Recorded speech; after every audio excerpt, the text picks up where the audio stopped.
আসসালামু আলাইকুম।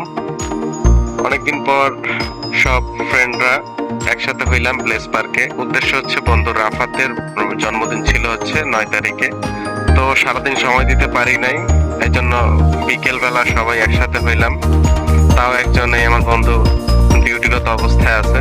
কেক নিয়ে আসলাম, কেকের জন্য সবাই হুড়োহুড়ি করতেছে। আসলে বার্থডে তো জাস্ট হচ্ছে শো, মূলত ব্যাপার হচ্ছে আনন্দ করা।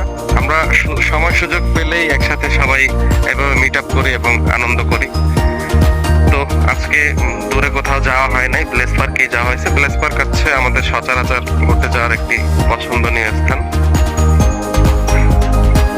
তো সবাই কেক কাটার পরে কেক নিয়ে হুড়োহুড়ি চলতেছে। আর বন্ধুর খবর নাই, যার বার্থডে তার খবর নাই। আমরা সবাই আর কি কেক নিয়ে আনন্দ করতেছি। আসলে আমরা হচ্ছে আনন্দ করার জন্য যে কোনো একটা উদ্দেশ্য খুঁজি, সেটা হোক বার্থডে বা অন্য কিছু।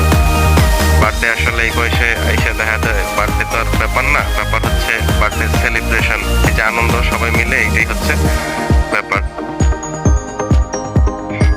তো ব্লগটা আসলে বেশি বড় করতে পারি নাই, কারণ সবার সাথে সময়ও দেয়া লাগছে, সবার সাথে কথাবার্তা বলা লাগছে। আনন্দ করছি যেহেতু অনেক সময় পরে একসাথে সবাই হইছি। আসলে আড্ডা সব সময় দিলেও এইভাবে সবাই একসাথে হওয়া হয় না। যে কোনো একটা কারণবশত অনেক ফ্রেন্ডরা একসাথে হওয়া হয়। আর ওরা ফ্রেন্ড ইভেন হচ্ছে ব্যাচম্যান চাকরির জীবনের।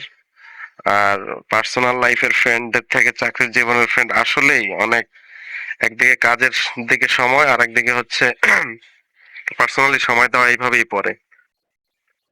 তো রাত্রবেলা ব্লেস পার্কে সবাই হাঁটাহাঁটি করে, আমরা একপাশে বার্থডে সেলিব্রেশন করলাম। তো প্রায় শেষ পর্যায়ে অনেক মানুষ দেখলো। আসলে ব্লেস পার্কে অনেকেই এইভাবেই বার্থডে সেলিব্রেশন করে। অনেক দূর দূরান্ত থেকে আসে, ঘোরাও হয় এবং বার্থডে সেলিব্রেশনও করা হয়।